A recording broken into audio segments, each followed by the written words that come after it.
good evening. I hope you had a good day, and I hope it's something you actually did and not a salutation you say, but something you often contemplate, that you looked outside and seen the sun go down and looked at yourself and said, I'm happy with me, because we made in this image, patent with signature on our appendix that distinguish us from the degenerates that they claim we be. Shaped up from Adam seed through Mary Sainsbury Dean, no longer running from Billie Jean. I feel like I just stepped outside with a smile for the first time. Sunshine on me, I overcame the constraints that confine my mind. I don't mind if it's just 30 degrees, no longer turning a blind eye, cause I see the world lies, people dying, youth crying, cause they need peace. There's only one way, and I pray you lay your burdens down at his feet and accept G.O.D.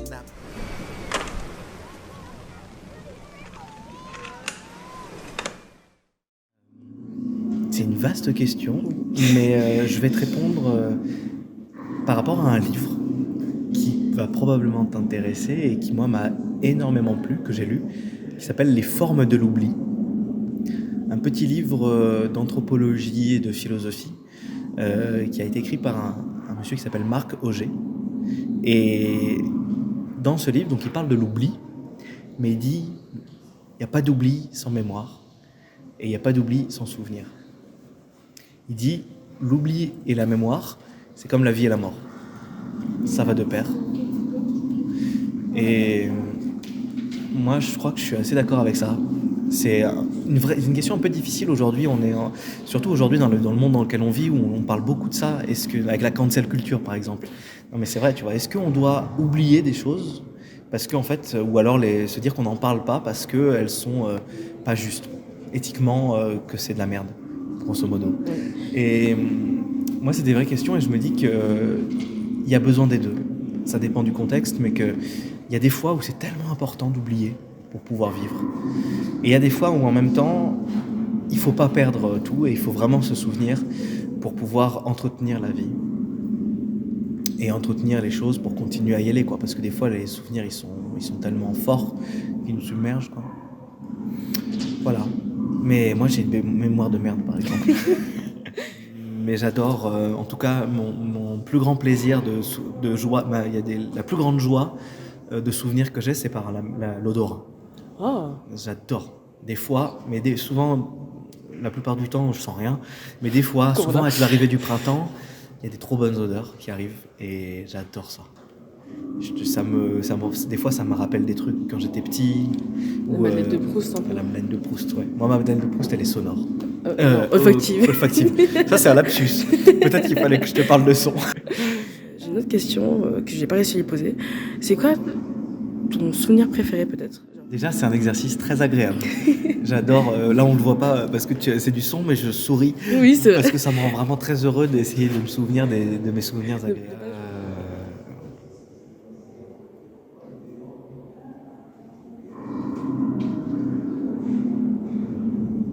Je vais te raconter un souvenir assez récent, mais qui est très important pour moi. Bien sûr.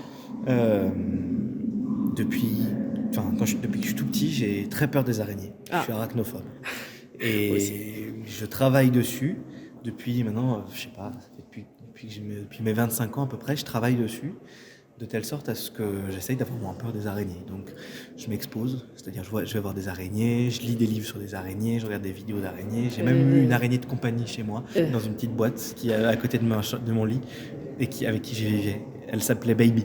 Et si je te raconte tout ça, c'est parce que cet été-là, j'ai été visiter un lieu qui est le lieu d'un artiste dit d'art brut qui est décédé il y a 2 ans, et toute sa vie il a passé à creuser des grottes dans lesquelles il faisait des gravures et tout. C'est hyper beau. Et donc j'ai été avec des amis qui m'ont invité à aller visiter le lieu, et on est descendu dans une des grottes. J'étais genre surexcité, genre c'était trop beau, j'étais dans une faille, on descendait sous terre, il y avait un spéléologue qui était là avec nous, il y avait des gravures partout autour de moi, enfin c'était vraiment très fort comme expérience. Et à un moment, je capte qu'il y a une énorme araignée. Mais genre un truc, tu sais, dans la vie à Paris, c'est en mode... C'est des Spider-Man. Là, c'était Venom. Le truc, il était noir, en cuir, mais énorme. Et là, je capte qu'il y en a, mais genre, partout. Et que genre j'étais tellement content qu'en fait il y en avait sur moi et tout, j'avais pas capté. Donc là je retire tout et tout, j'étais genre en mode trop angoissé, genre trop mal, genre en mode ok, qu'est-ce que je fais Et en même temps j'étais trop content d'être là, et le truc c'est qu'on allait continuer là. Fait que je passe notamment dans ce qu'on appelle une chatière. Donc c'est une chatière, c'est un truc où on se met à plat ventre et tout fin, et il faut s'aventurer dedans. Je me dis bon bah vas-y, j'y vais quand même. Et donc je descends, il y avait des araignées tout part autour de moi et tout. Là, j'ai mon pote qui était devant qui me fait attention. Là, il y a genre 300 chauves-souris qui me passent au-dessus de la tête. J'avais une adrénaline de malade. Voilà, toujours est-il que je l'ai fait. Je l'ai fait le truc dans le sens inverse, je suis ressorti. Et je suis ressorti de là. J'ai réalisé que j'avais plus peur des araignées. Plus du tout. Ça a été tellement intense et tellement fort.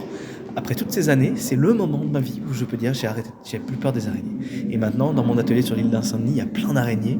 Et maintenant, je les vois, parfois même les grosses, je les prends dans la main pour les mettre dehors.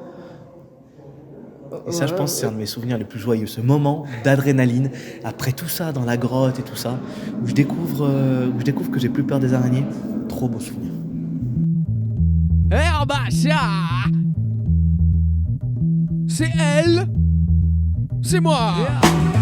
Archidermique, archifrémique, je me dessine des allées, je m'envole, je survole mon archipel, je cherche un mammifère à mettre entre mes maxillaires. Maxillaire, m'en vénère, on arrive sur terre comme les petits ambers, on croque les chairs, on crache nos glaires, c'est arrangé, on est dérangé. J'ai le cerveau malade, parce qu'allergique à la digue de merde. J'ai des champignons atomiques plein mes salades, et je suis porté par une machine.